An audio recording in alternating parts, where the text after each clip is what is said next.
Hello साथियों, कैसे हैं आप लोग। आज हम लोग इस क्लास में जनरल साइंस की बात करने वाले हैं। जो आपके प्रीवियस ईयर में क्वेश्चन पुट अप हुए हैं उन पर डिस्कशन करने वाले हैं। तो चलिए दोस्तों, पहला क्वेश्चन देखते हैं। तो पहला क्वेश्चन आपका ये रहा, रेशम पालन कहलाता है।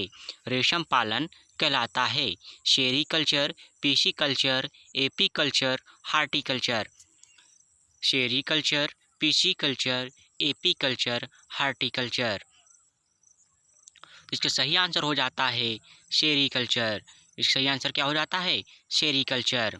बात करते हैं पीसी कल्चर की। तो पीसी कल्चर आपका मत्स्य पालन होता है, जबकि एपी कल्चर मधुमक्खी पालन होता है।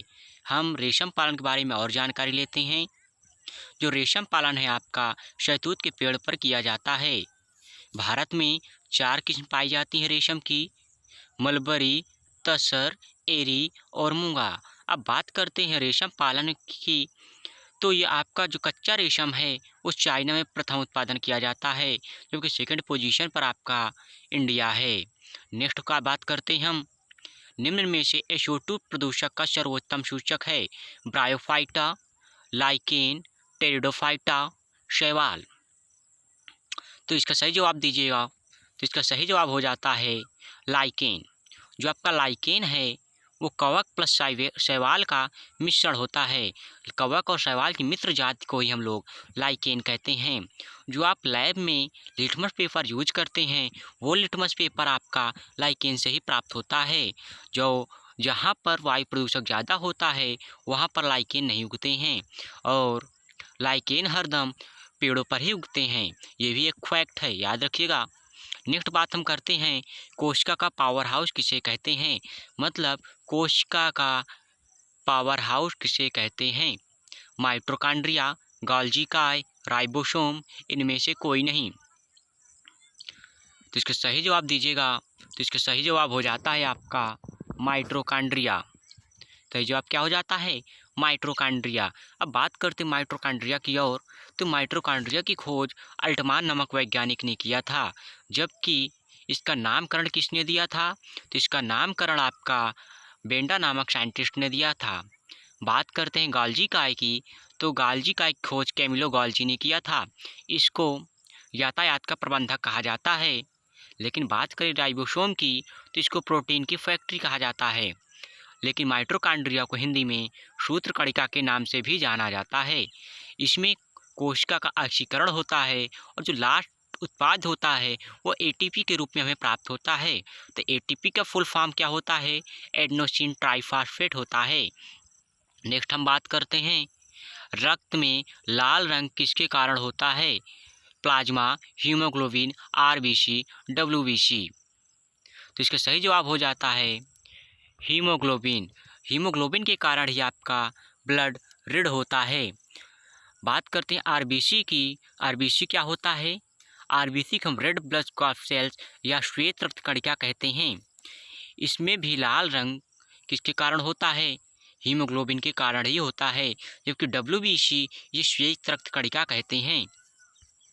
जो आपका हीमोग्लोबिन है ये आपका 2 वर्ड से मिलकर बना हुआ है, हीम प्लस ग्लोबिन। हीम जो आपका होता है वो लौह रंजक होता है, जबकि ग्लोबिन आपका एक प्रकार की क्या होती है?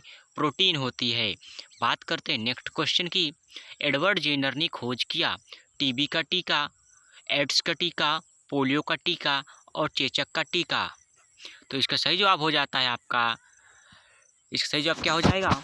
चेचक का टीका। तो इसके बारे में और देखते हैं। जो TB का टीका है उसकी खोज रॉबर्ट कोच ने की थी। हम लोग TB के अदर नाम से भी इसे जानते हैं। एग्जाम में कई सारे ऐसे क्वेश्चन पुट अप हुए हैं, जैसे यक्ष्मा रोग किसे कहते हैं, यक्ष्मा रोग के वैक्सीन की खोज किसने की? तो हमें भूलना नहीं है, इसे TB ही कहते हैं। TB का फुल फॉर्म ट्यूबरक्लोसिस होता है। नेक्स्ट क्वेश्चन की बात करते हैं, कालीबंगा किसके लिए प्रसिद्ध है? कालीबंगा किसके लिए प्रसिद्ध है? बंदरगाह, वास्तुकला, मिट्टी के पात्र, कपास की खेती। तो इसका सही आंसर हो जाता है मिट्टी के पात्र। जो आपका कालीबंगा है वो मिट्टी के पात्र के लिए प्रसिद्ध है। जबकि हड़प्पा सभ्यता की ताकत आपकी क्या थी? कृषि थी। नेक्स्ट बात करते हैं हम नेक्स्ट क्वेश्चन की, लेकिन इसके बारे में थोड़ा और जानकारी ले लेते हैं कि मिट्टी के पात्र को हड़प्पा सभ्यता के खुदाई के समय मृत भांड कहा जाता था। जो आपका कालीबंगा है प्रेजेंट टाइम पे कहाँ पर है, इसके बारे में भी लोकेशन कभी कभी एग्जाम पुटअप हो जाती है। तो जो कालीबंगा है आपका हनुमानगढ़ जिले में, राजस्थान के हनुमानगढ़ जिले में स्थित है। बात करते हैं नेक्स्ट क्वेश्चन की, कौन सी धातु हड़प्पा सभ्यता में नहीं पाई गई? तांबा, सोना, लोहा और चांदी। तो इसका सही आंसर दीजिएगा। तो इसका सही आंसर हो जाता है लोहा।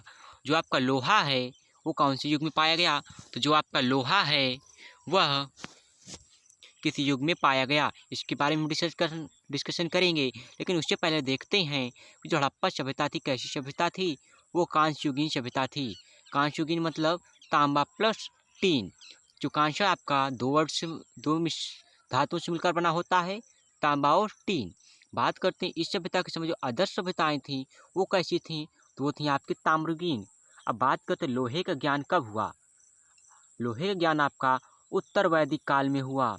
जो आपका वैदिक सभ्यता है इसको दो भागों में हम लोग डिवाइड करते हैं, ऋग वैदिक काल और उत्तर वैदिक काल। तो लोहे का ज्ञान हमें उत्तर वैदिक काल यानी कि 1000 ईसा पूर्व में हुआ। बात करते हैं नेक्स्ट क्वेश्चन की कि सिंधु सभ्यता की ताकत क्या थी? तो इसका सही आंसर दीजिएगा। तो इसका सही आंसर हो जाता है कृषि। जो आपका अर्थव्यवस्था थी सिंधु सभ्यता की वो कृषि पर डिपेंड थी। तो उस समय जो कृषि करने वाले को क्या कहते थे? व्यापार करने वाले एक समूह को क्या कहते थे? श्रेष्ठ। और इसके अध्यक्ष को क्या कहते थे? श्रेष्ठन कहते थे। नेक्स्ट क्वेश्चन की बात करते हैं, जीव विज्ञान शब्द का प्रयोग सर्वप्रथम किसने किया?